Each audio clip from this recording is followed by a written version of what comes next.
Hello दोस्तों, स्वागत है आप सभी का हमारे यूट्यूब चैनल इंडियन क्लासेज में। दोस्तों, आज के इस वीडियो में आप सभी को विज्ञान वरदान है या फिर अभिशाप, इस पर निबंध लिखना बताएंगे। क्योंकि कक्षा 12 के हिंदी के पेपर में 9 नंबर में निबंध लिखने के लिए बोला जाता है। तो निबंध किस तरीके से लिखा जाता है आप सभी को एकदम आसान तरीका बताएंगे। और मेरे भाई, ये बोर्ड एग्जाम 2025 के लिए बहुत ही महत्वपूर्ण है, इसलिए आप सब इसको जरूर तैयार कीजिएगा, ठीक ना। यहाँ पे देखिएगा, विज्ञान वरदान है या फिर अभिशाप है। विज्ञान जो साइंस है, विज्ञान अर्थात हम आजकल क्या चल रहा है, डिजिटल जमाना चल रहा है, तो उस किसके आधार पर, विज्ञान के आधार पर ही चल रहा है, ठीक ना। तो हमारे लिए वरदान है या फिर अभिशाप है, उसके बारे में मेरे भाई निबंध लिखना है। जैसे आजकल क्या है, मोटरसाइकिल का प्रयोग किया जा रहा है, 4 पहिया वाहन के प्रयोग किया जा रहा है, मोबाइल का प्रयोग किया जा रहा है, बल्ब का प्रयोग किया जा रहा है, तो ये सब क्या है मेरे भाई, विज्ञान है, ठीक ना। तो हमारे लिए वो वरदान है या फिर हमारे लिए अभिशाप है, उसके बारे में आज के इस वीडियो में सीखेंगे, ठीक ना। देखिए, जो निबंध लिखने का सही तरीका है मेरे भाई, सबसे पहले उसको समझते हैं।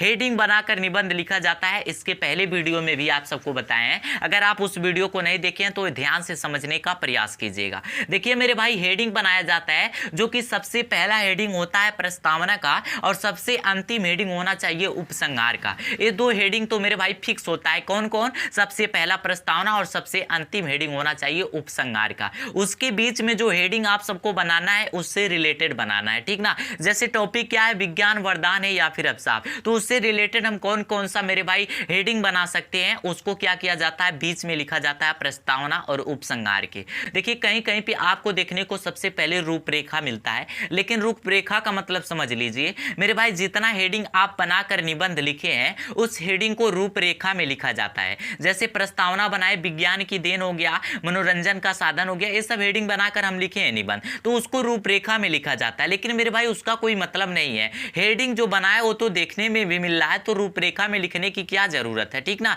इसलिए मेरे भाई, मेन टॉपिक पर हमें चर्चा करना है, तो उसको जानते हैं। सबसे पहले आपको क्या हेडिंग डालना है, प्रस्तावना। और प्रस्तावना में मेरे भाई लिखेंगे, मनुष्य एक बुद्धिजीवी प्राणी है, अपनी बुद्धि के बल से ही असंभव को संभव बना लेता है। आजकल दिन प्रतिदिन नए नए आविष्कार हो रहे हैं। मनुष्य ने अपने बुद्धिबल से प्रकृति पर विजय प्राप्त कर ली, जिन बातों की हम कल्पना भी नहीं कर पाते थे, ठीक ना। मनुष्य एक बुद्धिजीवी प्राणी है, अर्थात मनुष्य के पास इतनी बुद्धि है कि वो असंभव काम को भी असंभव कर सकता है, ठीक ना। वही चीज यहाँ पर है कि मनुष्य एक बुद्धिजीवी प्राणी है, अपनी बुद्धि के बल से, जो उसके पास बुद्धि है, उस बुद्धि के बल से मेरे भाई असंभव को संभव बना लेता है, ठीक ना। जो काम असंभव, अगर आपको लग रहा है कि वो काम असंभव है, फिर भी वो संभव बना लेता है। किसके बल पे? वो अपनी बुद्धि के बल पे, ठीक ना। आजकल दिन प्रतिदिन नए नए आविष्कार हो रहे हैं। आजकल जैसे जैसे दिन बीतता जा रहा है मेरे भाई, तरह तरह क्या हो रहा है, आविष्कार हो रहे हैं। जैसे मान लीजिए, पहले साइकिल बनाया तो लोगों के लिए एक साधन बना साइकिल का, फिर मोटरसाइकिल बना दिया गया तो लोगों के लिए और भी आसान हो गया मोटरसाइकिल। उसके बाद से 4 पहिया वाहन बना दिया गया तो लोगों के लिए आसान होता गया, ठीक ना। तो वही चीज है कि आजकल दिन प्रतिदिन नए नए आविष्कार हो रहे हैं। मनुष्य ने अपने बुद्धिबल से प्रकृति पर विजय प्राप्त कर ली, ठीक ना। अब मनुष्य जो है, ये अपने बुद्धि बल से, जो इसके पास बुद्धि है वो क्या है, उसके लिए एक बल है, उस बल से मेरे भाई ये प्रकृति पर भी विजय प्राप्त कर ली। जैसे धान गेहूं का खेती होता है, तो पहले के लोग क्या हुआ करते थे मेरे भाई, बारिश का इंतजार करते थे कि बारिश कब होगा तो हमारा धान में पानी चलेगा, उसके बाद से गेहूं में पानी चलेगा। लेकिन आजकल क्या है मेरे भाई, तरह तरह ऐसे आविष्कार हुए, ठीक ना। ऐसे ऐसे मेरे भाई मशीन का प्रयोग किया गया, जिससे अब बारिश की इंतजार नहीं है कि बारिश कब होगा, लोग मेरे भाई पानी पहले ही चला दे रहे हैं खेतों में, ठीक ना, पहुंचा दे रहे हैं। हम लोग जो बातें सोच नहीं पाते थे, उस पर भी मेरे भाई क्या हो रहा है, कार्य हो रहा है, ठीक ना। तो इतना बातें आप सबको प्रस्तावना में लिख देना है। उसके बाद से मेरे भाई, इससे रिलेटेड आप सबको 3 से 4 हेडिंग बनाना है। जैसे यहाँ पर देखिएगा, पहला हेडिंग है मेरे भाई, विज्ञान के देन, ठीक ना। विज्ञान का देन अर्थात विज्ञान का क्या देन है, जो आज हमें चर्चा करना पड़ रहा है, ठीक ना। तो लिखेंगे, विज्ञान प्रदत्त साधन निम्नलिखित है। जो विज्ञान की प्रदत्त साधन वो निम्नलिखित है, ठीक ना। अब कौन कौन से हैं उसको समझिएगा। पहला है मेरे भाई, मनोरंजन का साधन। इसको आप नंबरिंग भी कर सकते हैं। पहला क्या है, मनोरंजन का साधन। अब कौन कौन सा मनोरंजन है, तो बिना तार की सहायता से हम हजारों मील दूर बैठे अपने मित्रों से बात कर सकते हैं। देश विदेश का समाचार हम मोबाइल के माध्यम से सुन सकते हैं। कुछ ही पल में किसी भी समाचार को दुनिया भर में फैलाया जा सकता है, अर्थात पहुंचाया जा सकते हैं। अब यहाँ पे देखिएगा, बिना तार की सहायता से। अब मेरे भाई, बिना कोई तार का सुविधा रहता है क्या? जैसे मान लीजिए आप गोरखपुर हैं, ठीक ना, और आपका दोस्त लखनऊ में है, तो वहाँ पे आपसे कोई आवाज़ पहुँचाने वाला नहीं जाता। वो मोबाइल क्या करता है, एक मोबाइल आपके पास है, एक मोबाइल उसके पास है और दोनों लोग आपस में बात कर लेते हैं, ठीक ना। तो वो सब क्या है मेरे भाई, मनोरंजन का साधन है। और किसके आधार पर, विज्ञान के आधार पर। बिना तार की सहायता से हम हजारों मील दूर बैठे अपने मित्रों से बात कर सकते हैं। देश विदेश का समाचार हम मोबाइल के माध्यम से सुन सकते हैं। अब मेरे भाई पहले अखबार हुआ करता था, अखबार में जो बातें छपते थे उसको लोग पढ़ते थे, उसका जानकारी प्राप्त करते थे। लेकिन आजकल क्या है मेरे भाई, चाहे आप भारत देश में है, चाहे नेपाल में है, चाहे आप पाकिस्तान में है, किसी भी देश है और किसी भी देश का आप समाचार सुनना चाह रहे हैं तो आप अपने मोबाइल में ही सुन सकते हैं। तो ये क्या हो रहा है मेरे भाई, ये मनोरंजन का साधन हो रहा है विज्ञान के आधार पर। और कुछ ही पल में किसी भी समाचार को दुनिया भर में फैलाया जा सकता है, पहुंचाया जा सकता है। मान लीजिए पाकिस्तान में कोई घटना घटा, उस घटना को मेरे भाई केवल पाकिस्तान में ही नहीं रोका जा रहा है, उसको पूरे देश विदेश में फैलाया जा रहा है, पहुंचाया जा रहा है। आज भारत देश में कोई घटना हो रहा है तो क्या हो रहा है मेरे भाई, सोशल मीडिया के माध्यम से हर एक देशों में वो बात पहुंच जा रही है। उसके बाद से मेरे भाई ये तो रहा मनोरंजन के साधन। उसके बाद से मेरे भाई दूसरा है विद्युत शक्ति, ठीक ना। विद्युत शक्ति जो करंट है उसका मेरे भाई क्या हमारे जीवन में उपयोग है उसको भी समझिएगा, ठीक ना। अब विद्युत शक्ति में लिखेंगे विज्ञान के सभी आविष्कारों का मूल रूप बिजली है। अब देखिएगा जो विज्ञान है, विज्ञान के अंतर्गत क्या क्या आता है। आज मोबाइल आप चला रहे हैं, लैपटॉप चला रहे हैं, आप खेत में पानी चला रहे हैं, उसके बाद से ट्रेन चला रहे हैं, मोटरसाइकिल चला रहे हैं, ये सब क्या है विज्ञान के आधार पर है। लेकिन जो विज्ञान है वो सभी का सभी, विज्ञान के द्वारा जो आविष्कार है मेरे भाई सभी के सभी बिजली पर हो आधारित है। जैसे मोबाइल चला रहे हैं उसमें क्या होना चाहिए मेरे भाई, करंट होना चाहिए, चार्ज होना चाहिए। आप मोटरसाइकिल चला रहे हैं उसमें भी बैटरी लगा रहता है, उसको भी चार्ज की जरूरत है, उसको भी करंट की जरूरत है। आप 4 पहिया वाहन चला रहे हैं उसे भी बिजली की जरूरत है, ठीक ना। तो मेरे भाई साइंस जो विज्ञान है, विज्ञान पर आधारित जितने भी आविष्कार हुए वो सभी के सभी उसको क्या जरूरत है, बिजली की जरूरत है। इसीलिए कहा जा रहा है कि विज्ञान के सभी आविष्कारों का मूल रूप जो है वो क्या है, बिजली है। मात्र एक बटन दबाने से प्रकाश के कारण पूरा कमरा जगमगा उठता है। गर्मी सर्दी से बचने के लिए पंखे तथा हीटर का प्रयोग किया जाता है।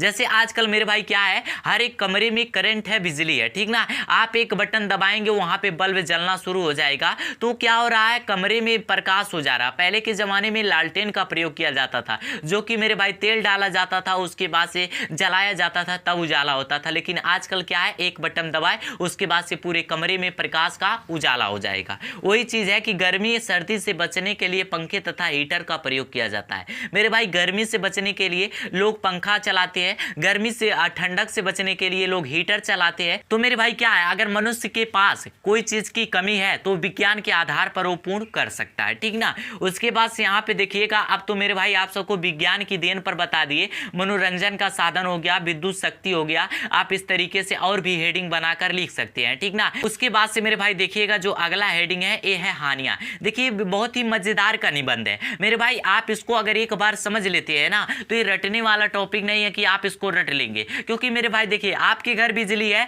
आप भी क्या करते हैं, एक बटन दबाते हैं, पूरा कमरा प्रकाश से जगमगा उठता है। आपके पास भी मोबाइल है, मोबाइल क्या है, अपने दोस्तों से मेरे भाई, अपने दोस्तों के पास बिना पहुंचे आप मोबाइल से बात कर ले रहे हैं, ठीक ना। आपको कहीं जाना है मेरे भाई, मोटरसाइकिल के माध्यम से आप पहुंच जा रहे हैं। तो ये सब क्या है, विज्ञान की ही देनी है। उसके बाद से यहाँ पर देखिएगा हानियां। हानियां में मेरे भाई क्या लिखेंगे, आप सबको बता दिए विज्ञान वरदान या अभिशाप। टॉप जैसे आज का मेरे भाई टॉपिक क्या था, विज्ञान वरदान है या फिर अभिशाप है। तो वरदान तो टॉपिक समझ लिए कि हमारे लिए कितने फायदेमंद है, लेकिन अब अभिशाप वाला भी टॉपिक समझते हैं कि हमारे लिए कौन कौन सी ऐसी हानियां हो सकती है। लिखेंगे विज्ञान के मनुष्य को, विज्ञान ने मनुष्य को आलसी बना दिया है। विश्व में भय, शंका एवं युद्ध का वातावरण बना हुआ है। आज ऐसे ऐसे बम बन चुके हैं, यदि उनका विस्फोट कर दिया जाए तो समस्त विश्व नष्ट हो सकता है, ठीक ना। अब विज्ञान ने मनुष्य को आलसी बना दिया है, ठीक ना। आलसी इसलिए बना दिया है क्योंकि मेरे भाई पहले के जो बुजुर्ग हुआ करते थे, वृद्ध हुआ करते थे ना, वो मेरे भाई 40-40 किलोमीटर, 50-50 किलोमीटर दूरी मेरे भाई पैदल तय करते थे, ठीक ना। और वो भी वजन लेकर पैदल तय करते थे। जो किसान लोग हुआ करते थे अपनी सब्जियां मेरे भाई इतना दूरी तक पैदल ले जाया करते थे। लेकिन आजकल क्या है मेरे भाई, पैदल कोई 1 किलोमीटर तक चलना नहीं चाहता है। तो पहले से और आज से मेरे भाई बहुत अंतर है। आजकल लोग आलसी बन गए हैं। आज अगर उनको कहिएगा कि 2 किलोमीटर आपको दूरी जाना है ना, तो कहेंगे मोटरसाइकिल चाहिए, 4 पहिया वाहन चाहिए तभी जाएंगे, वरना नहीं जाएंगे। तो ये आलसी का कारण ही है ना विश्व में भय, शंका एवं युद्ध का वातावरण बना हुआ है। अब विश्व में भय का भी, शंका, युद्ध का वातावरण बना हुआ। क्यों बना हुआ? क्योंकि मोबाइल का ही जमाना है, ठीक ना। उसके बाद से लिखेंगे आज ऐसे ऐसे बम बन चुके हैं, यदि उनका विस्फोट कर दिया जाए तो समस्त विश्व नष्ट हो सकता है। मेरे भाई आजकल ऐसे ऐसे बम बन चुके हैं ना कि यदि उनका विस्फोट कर दिया जाए, अर्थात उनको अगर फोड़ दिया जाए तो क्या हो जाएगा? समस्त विश्व नष्ट हो सकता है। अर्थात कितने देश हैं? पूरा मेरे भाई समस्त देश खत्म हो सकता है। ऐसे बम का भी प्रयोग कर दिया गया है, ठीक ना। आप सबको पता ही होगा कि लड़ाई जब होता है दो देशों के अंतर में तो वहां पे बम फेंका जाता है, लेकिन छोटा छोटा बम फेंका जाता है जिससे कुछ दूरी तक ही क्या होता है? नुकसान होता है। लेकिन मेरे भाई कुछ बम ऐसे बनाकर रखे गए हैं, अगर वो किसी देश पर हमला कर दिया गया ना तो केवल एक देश नहीं बल्कि मेरे भाई न जाने कितने देश नष्ट हो सकते हैं, ठीक ना। ऐसे बम का प्रयोग हो गया है। तो ये क्या हो रहा है? हानियां हो रहा है। किसके आधार पर बना है? विज्ञान के आधार पर ही बना है। तो विज्ञान का आप सब फायदा भी सुने कि कौन कौन सा लाभ हो सकता है, तो उसके बारे में हानियां भी जानना होगा कि कौन कौन से हमें हानियां हो सकता है, ठीक ना। तो ये सब मेरे भाई विज्ञान पर आधारित है। उसके बाद से आप सबको जितना भी बताएं मेरे भाई इतना आप सबको क्या करना है? याद रखना है। उसके बाद से देखिएगा सबसे अंतिम हेडिंग क्या होता है? उपसंहार का होता है। आप सबको पहले ही बताएं कि सबसे पहला हेडिंग प्रस्तावना का होना चाहिए, सबसे अंतिम हेडिंग उपसंहार का होना चाहिए, और बीच में जो 2 से 3 हेडिंग आप बना रहे हैं उससे रिलेटेड होना चाहिए जिस टॉपिक पर आप निबंध लिख रहे हैं। तो यहाँ पे देखिए उपसंहार में मेरे भाई क्या लिखना होता है?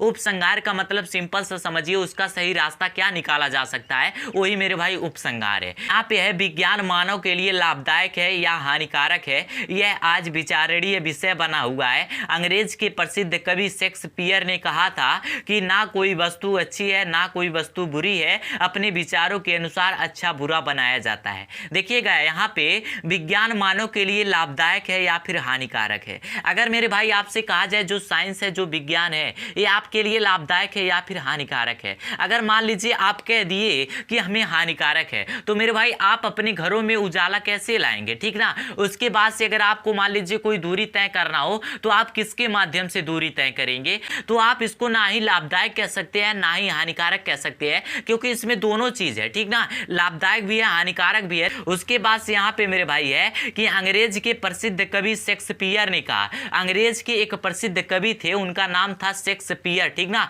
उन्होंने कहा था ना कोई वस्तु अच्छी है ना कोई वस्तु बुरी है, ठीक ना। अब देखिएगा मेरे भाई वो कबीर कहे, अंग्रेज के प्रसिद्ध कवि, कि ना कोई वस्तु अच्छी है ना कोई वस्तु बुरी है, ठीक ना। अपने विचारों के अनुसार अच्छा बुरा बनाया जाता है। मान लीजिए सोशल मीडिया जैसे हो गया, इंस्टाग्राम फेसबुक हो गया, ठीक ना। वहां पे मान लीजिए आपको ज्यादा चलाने का मन करता है, इंस्टाग्राम आपको ज्यादा चलाने का मन करता है, तो आपके लिए क्या है? अच्छा है, तभी ना आप उसको चलाना पसंद कर रहे हैं। अगर मेरे भाई मैं आपको कहूँ इंस्टाग्राम भाई मत चला, अच्छा नहीं हमको लगता है, तो भाई तुम्हें नहीं अच्छा लगता, हमें तो अच्छा लग रहा, हम चला रहे हैं, तो हमारे लिए क्या है? इंस्टाग्राम अच्छा है। तो मेरे भाई समय समय की बात है, ठीक ना। और इसीलिए उन्होंने कहा था कि ना कोई वस्तु अच्छी है ना कोई वस्तु बुरी है। अगर मान लीजिए मेरे भाई आपको पढ़ाई करना है, आपके पास मोबाइल है, तो आपके लिए वो मोबाइल लाभदायक है पढ़ाई करने के लिए, ठीक ना। और मेरे भाई अगर आप गाना सुन रहे हैं, ठीक ना, आपको गाना सुनने की शौक है, तो आपके पास मोबाइल, आप गाना सुन रहे हैं, आपके लिए वो अच्छी बात है, ठीक ना। तो मेरे भाई आपको समझ क्या है, आपके अंदर वो समझ क्या है